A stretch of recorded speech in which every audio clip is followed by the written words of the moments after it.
Imagine waking up tomorrow morning, opening your banking application, and discovering that your entire balance has disappeared. Your savings are gone. Your salary is gone. The emergency money you spent years building is gone.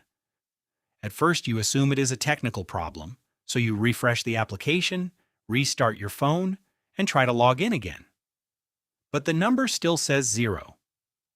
Then you turn on the news and discover that this has happened to everyone. Every personal account, every company account, every savings account, and every government bank account in the world has been reset to 0. However, there is one terrifying detail. Your mortgage still exists. Your student loan still exists. Your credit card debt still exists. Your money has disappeared, but the money you owe has not. Would everyone suddenly become equal? Would billionaires lose their power? Or would ordinary people lose far more than the wealthy? And could governments restore the money before supermarkets, hospitals, businesses, and entire countries began to collapse? Stay until the end, because the people you might expect to lose the most would not necessarily be the biggest losers. Before we continue, subscribe to the channel and turn on notifications because we explore the hidden systems behind money, debt, banking, and economic power through situations that sound impossible but reveal how the world actually works. To understand what would happen, we first need to understand what the number inside your bank account really represents. When you deposit money into a bank, the bank does not normally place your exact banknotes inside a private box and wait for you to return. Your bank balance is essentially a financial promise. It is a record showing that the bank owes money to you and must transfer or provide that money whenever you request it. This matters because most of the money people use every day is not physical cash. It exists as electronic deposits inside commercial banks, moving between accounts whenever salaries are paid, products are purchased, loans are issued, or bills are settled. Therefore, resetting every bank balance would not simply delete numbers from mobile applications. It would erase the payment system that connects almost every person and business in the modern economy. During the first few minutes, people would continue living normally because they would not yet understand what had happened. Someone would tap a card at a coffee shop, but the payment would be rejected. A parent trying to purchase medicine would receive the same message.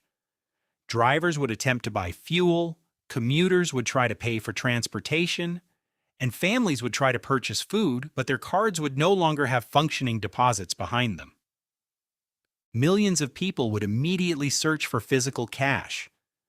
However, automated teller machines would either run out of banknotes or be shut down by authorities. Even when an ATM still contained cash, people with zero balances would have no valid money to withdraw. Suddenly, the forgotten banknote inside a drawer could become more useful than years of digital savings that had vanished overnight. This would create the first major injustice of the reset. The people who had saved carefully would not necessarily be protected. Instead, the people holding physical cash, gold, foreign currency, or other accepted forms of payment could gain an immediate advantage. However, physical cash would not solve the larger problem because there would not be enough banknotes for everyone to continue making normal payments. Governments would probably announce emergency bank holidays within hours. Banks would close, electronic transfers would be suspended, and stock markets could stop trading while authorities tried to understand the crisis. People might believe that closing the banks meant the problem was being solved. In reality, the shutdown would only prevent the panic from becoming even worse, while governments searched for a way to rebuild the payment system. And this is where the crisis would move beyond personal savings. A supermarket might still have food on its shelves, But the supermarket's bank balance would also be zero. It could not easily pay its suppliers, workers, drivers, electricity bills, or rent. The food supplier might still have warehouses full of products, but it could not pay for fuel or transportation. The delivery driver might still be willing to work, but the company would have no functioning account from which to pay a salary.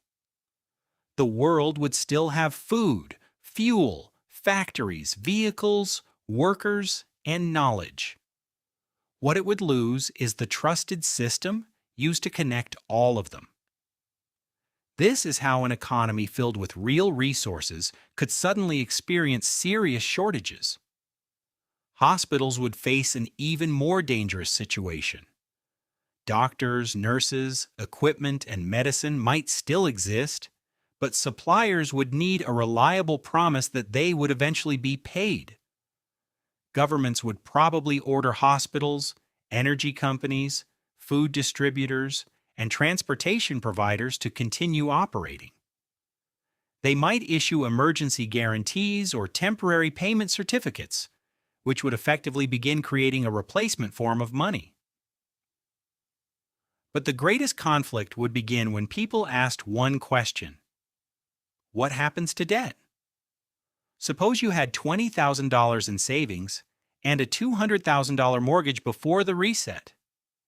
After the reset, your savings would become zero. But unless the government separately canceled your mortgage, you would still owe the bank $200,000. You would not become financially equal to everyone else. You would become poorer while keeping your old obligations. The same problem would destroy businesses.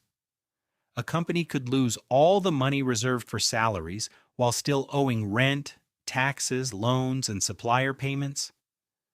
Even a successful company could collapse because owning valuable machinery does not help when employees must be paid this week. This reveals an important difference between wealth and liquidity. A person could own a valuable house, but still be unable to purchase food, because a supermarket cannot easily accept a small piece of that house as payment. A business could own a factory worth millions and still fail because it had no spendable money for daily operations.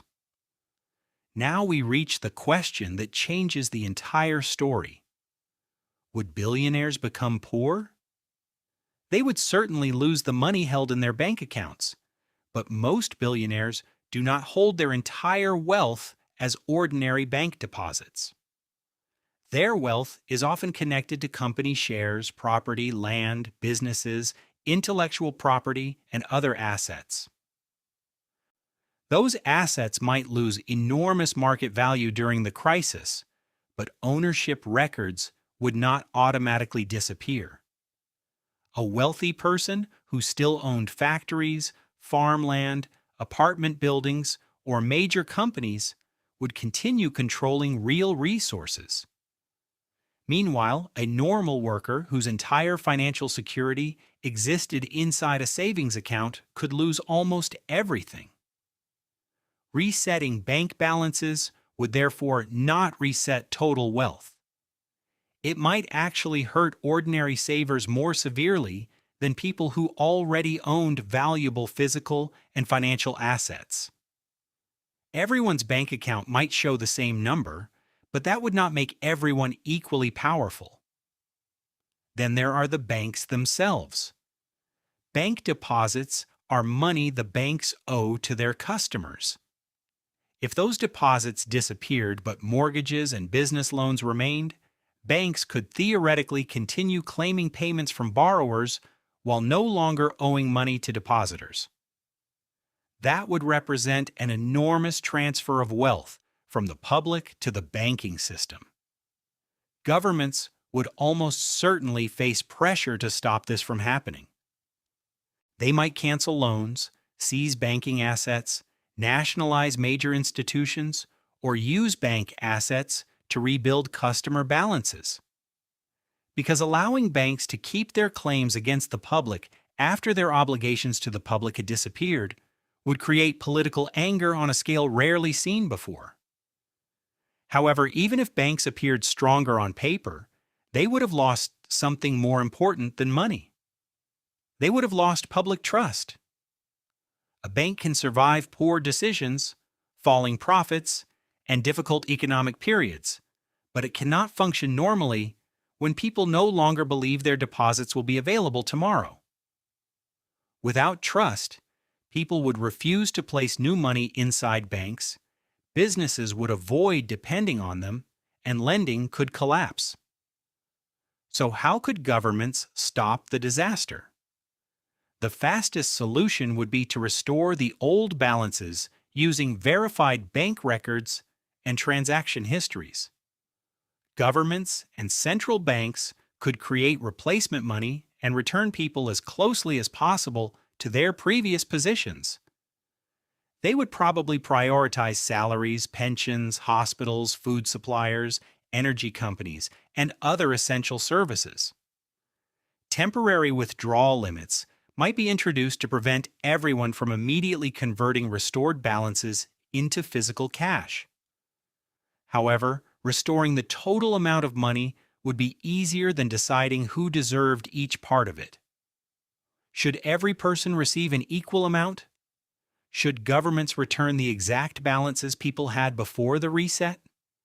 Should only small and medium deposits be protected while wealthy depositors accept losses?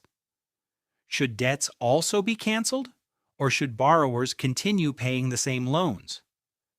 These decisions would determine who remained wealthy, who became poor, and who controlled the economy after the reset. If old balances could not be recovered, the world would quickly begin inventing new forms of money. Governments might create emergency digital wallets, temporary bank accounts, payment vouchers, or new physical currency. Large companies might issue promises that could be exchanged for future salaries or products. Local communities might begin accepting fuel vouchers, food credits, or foreign currency.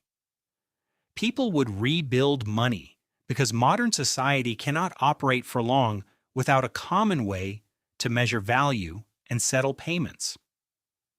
Eventually, the factories would reopen, salaries would return, shops would begin accepting payments again, and economic activity would slowly recover. But people would never look at a bank balance in the same way. They would understand that the number on the screen is not wealth by itself. It is a promise supported by laws, records, institutions, and public confidence. Resetting every bank balance would not destroy houses, farms, factories, skills, or human knowledge. It would destroy the financial claims that determine who can access those resources and how they are exchanged. The world would still contain wealth, but it would temporarily lose the trusted language used to move that wealth from one person to another. And the result would not be a fair and equal beginning. People with physical assets could retain power. People with debt could lose their money while keeping their obligations. Ordinary savers could lose years of sacrifice while governments gained enormous control over deciding how new money would be distributed.